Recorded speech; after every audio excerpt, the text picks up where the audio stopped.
What's going on YouTube? Today I'll be talking about why the King of the Apes seems to draw in more people than the King of the Monsters. Stay tuned.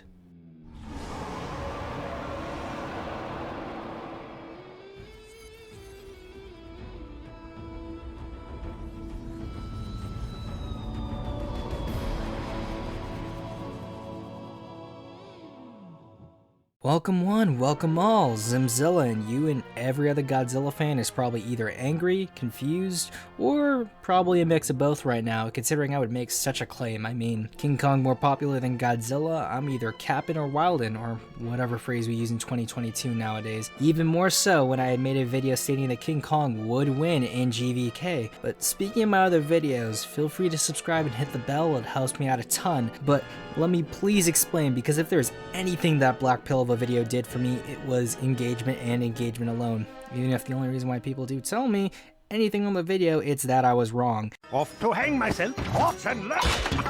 And also, that ignores the fact that I was in no uncertain terms unhappy with the conclusion I was coming to. But throughout the GVK hype train, the idea of King Kong being the more popular monster to the average person was anecdotal, but in a way taken as gospel. In most discussions about who would win, there would be at least one person telling you that his friends weren't kaiju fans, but they knew who King Kong was and they were wanting him to win in the upcoming film. This isn't necessarily unfounded. And watch through any GVK reaction video or live stream either on Twitch or YouTube, and you'll find a lot of people rooting for Kong, while often stating that Godzilla was stronger, and of course making the same claims I just made. But without the preamble out of the way, I want to give a few points as to why I believe in some ways it is true that King Kong is more popular to Godzilla to the average person. As an ape monster, Kong is able to express emotions that can be read much easier by the viewer. Whether it's anger, pain, wonder, and happiness, these are all feelings we experience, and seeing it expressed through a creature we are naturally close to allows audiences to be drawn in by Kong and what he's feeling. On the other hand, Godzilla being a reptile is not able to express these emotions in the same way as us or Kong, although Godzilla can also express anger, pain, wonder, and happiness, but he does them in a way that's not the same as an ape or us, and as such, it can cause a bit of a disconnect as we are trying to understand what the monster is thinking or doing, but we aren't always able to in the easiest way. As a result, the creative might think of a solution such as maybe changing the design of Godzilla to read more visually closer to something that can express emotions like a human, and therefore emote like a human, but that also runs into another issue, and that would be anthropomorphization. Anthropomorphization, anthropomorphizing, anthropomorphize. The term just simply means giving human traits or behavior to something that is not human. We often do this with our pets, but when seeing a creature in media that is so entirely non-human performing near-human acts, it can come across as artificial. Or another term we use is it falls within the uncanny valley. Cartoons can get away with this, however, but this also has to do with the nature of the medium and that being intrinsic to a lot of their designs. However, in the case of Godzilla, a giant reptilian monster dancing or throwing his hands around in dissatisfaction, or frankly even smiling, builds up a level of inauthenticity to the viewer they may or may not realize overtly. This can also explain why a lot of people have trouble getting into things like Ultraman, but like things like Godzilla. Although Godzilla can be anthropomorphized in many ways and in many films, there are many films that a lot of people like that he strays away from this. However, in Ultraman, in some of the later shows, and even some of the shows right now, they can get a little too anthropomorphized, and that may be why a lot of people are turned off by them. The illusion of a giant monster is removed because of how human begins to act. A quote from Carl Linnaeus in the 1700s from his major work, Systema Naturae, also used to preface Jurassic Park's novel, reinforces this. Reptiles are abhorrent because of their cold body, pale color, cartilaginous skeleton, filthy skin, fierce aspect, calculating eye, offensive smell, harsh voice, squalid habitation, and terrible venom, wherefore their creator has not exerted his powers to make many of them. And although most people now don't hold to a faith or recognize many of this quote's inaccuracies on a biological level, there is still a level of basal preferences towards things that are closer to us versus something that is so easily an other. And this preference isn't just social. From an evolutionary standpoint, we as primates were hunted by reptiles such as serpents, and it was that lineage of predation that contributed to our myths and stories, and that leads right into my next point. Although contemporary creations, Godzilla and Kong at the thematic core were cautionary tales and ingrained themselves in the fabrics of their respective nations' consciousness. They are mythological in the same sense Odysseus, Beowulf, and King Arthur are in shaping their country's national identities. And all of these works through their retelling say something about their creators, and how we feel and articulate said feelings says something also about us.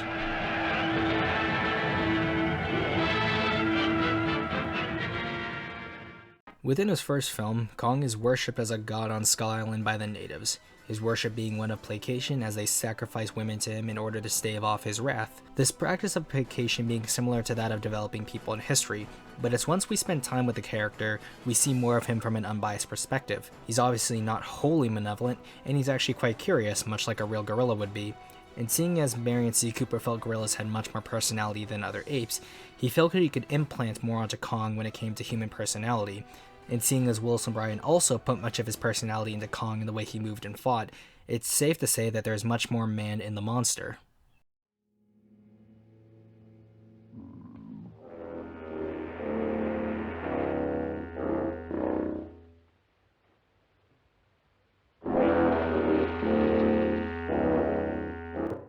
Inversely, Godzilla is also worshipped in a similar manner, but when we finally see Godzilla, he is as malevolent as his legends claim, and it is up to humanity to stop him. And when playing Godzilla, Haruo Nakajima would act in ways to not appear human, such as putting his arms closer to the body so they would appear shorter, and studying animals at the zoo in order to emulate them. He combined with the camera techniques by Eiji Tsuburaya to make his acting appear more ponderous. Godzilla, despite being a creature of suitmation, was made to be as inhuman as possible in order to present his menace as more real. But from a broader analysis, Kong shares a lot with many figures from mythology, as a humanoid being of immense power with a soft spot for humanity fighting against chaotic creatures. In many ways, each of the three creatures Kong fights in the original film are all reptiles and test an aspect of his abilities. The Meat Eater is a more direct challenge to Kong's strength as he overcomes it with brute force. The Elasmosaur is much more challenging in the sense that it is more cunning, able to strangulate Kong, and as such he's not able to bring his full power to bear until he overcomes this challenge. And finally, the Pteranodon that tries to take Ann is faster than him and also has the natural advantage of flight, which Kong also has to overcome. And it's when we get to Godzilla and Kong that we no longer see a test of one character against a force, but rather a battle of grand forces as two beings face off against each other in a titanic battle, and this dynamic has played out across multiple cultures. Across the world, we see this kind of battle playing out, whether it's Marduk versus Tiamat, Baal versus Lotan, Yahweh versus Leviathan, Ra versus Apep, Zeus versus Typhon, Thor versus Jormungandr, Siegfried versus Fafnir, St. George versus the Dragon, until finally we come to King Kong versus a Meat Eater, to King Kong versus Godzilla. He is much more like Kong's first opponent. The dynamic of the two is centered around that first fight with the Meat Eater, and Godzilla takes its place on rather well, but is a far more defined character, but always as an antagonist, serving as both the antagonist for the original King Kong vs. Godzilla and the new Godzilla vs. Kong. And he also acts as an antagonist for Kong first and humanity second, while Kong always serving as a sort of liaison for humanity, even more so in GVK as he leads them to the Hollow Earth. And given the mythological undertones of the Monsterverse, the idea of a human-like being taking up arms against a chaotic sea serpent that threatens their existence is very much on the nose, even if it wasn't intended.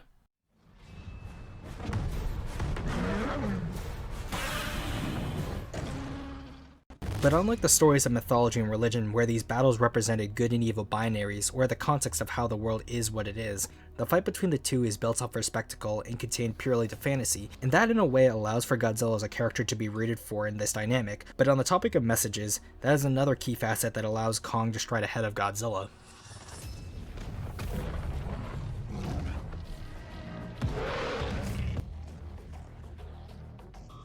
Between Godzilla and Kong, the former has far more films than the latter, with 36 to 12, with one of those not even having the original Kong in that film, and which shows it's not much better with Kong's 3 to Godzilla's 6. But if there's one thing that can be said for Kong, it is that his sparse film appearances, coupled with him being referenced in other pieces of media a lot, gives him a more consistent theming. For real, a giant ape living on an island worshipped by natives who steals a girl, fights other creatures, and is finally brought to New York before being shot from a building. You see this referenced a lot, even if it's not trying to parody King Kong. This kind of storyline appears again and again in other pieces of media. And with Godzilla, he's a dinosaur usually, mutated from the atomic bomb, or he was awakened by it. Sometimes we don't even know if he really is a dinosaur.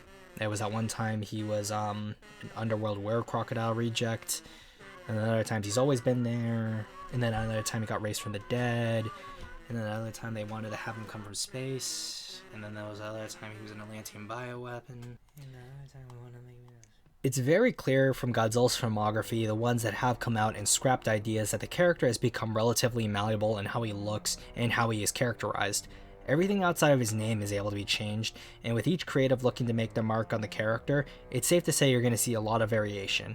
I mean, between 2014 and 2021, only 3 years longer than that of the Millennium series, we've seen 4 distinct Godzillas, 5 if you count the Godzilla Universal ride, and each has cultivated a diehard fanbase when it adheres to one of these being the penultimate or platonic ideal of a Godzilla, and this can always cause a lot of debate as to whether Godzilla should be portrayed in this way or portrayed in that way. Even the Millennium series that had a reboot almost every other film, there are a lot of Godzillas within that generation that are pretty similar. Taking the 2000 Godzilla, Kiryu Saga Godzilla, and Final Wars Godzilla, you can swap them around with other Godzillas like the one from Megaguirus and Final Wars to Kiryu Saga, and outside of some minor differences, the character is not really going to change much in terms of the story overall, although the design would obviously change. The really only distinct Godzillas we see are the GMK Godzilla and maybe the Final Wars Godzilla, but overall you're really only seeing 3 different Godzilla, and if we discount Final Wars, only 2. On the other hand, the last time Kong saw another adaptation besides his MonsterVerse version on the big screen was 16 years ago, and the last animated venture being 5 with Kong King of the Apes. And looking at the 05 film and King of the Apes respectively, the film goes to great lengths to preserve the spirit of the original. While the other is so far removed from Kong in setting and tone, that most Kong fans ignore its existence or actively decry it, like Big Jack did in one of his more hilarious videos. But it's a trend.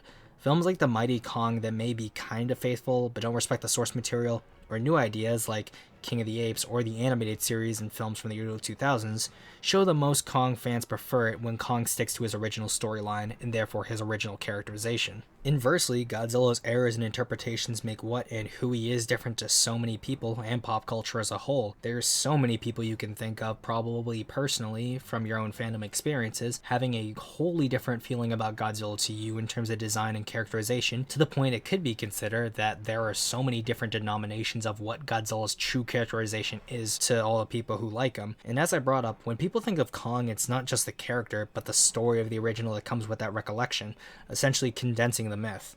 Well, with Godzilla, it's usually vaguely describing him and how he is destroying buildings, or maybe he's fighting something.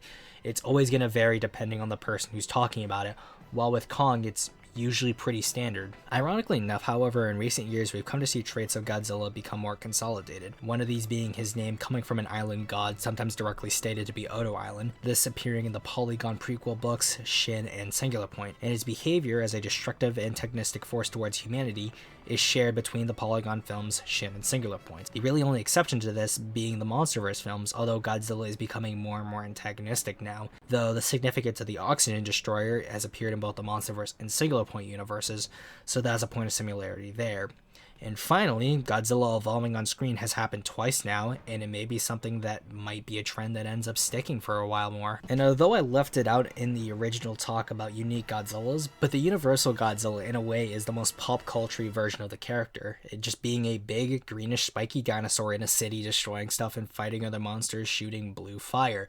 We don't really get a story in that ride, and in a way it just encompasses all that the public generally knows about Godzilla, even including King Ghidorah, his most famous adversary to fight him.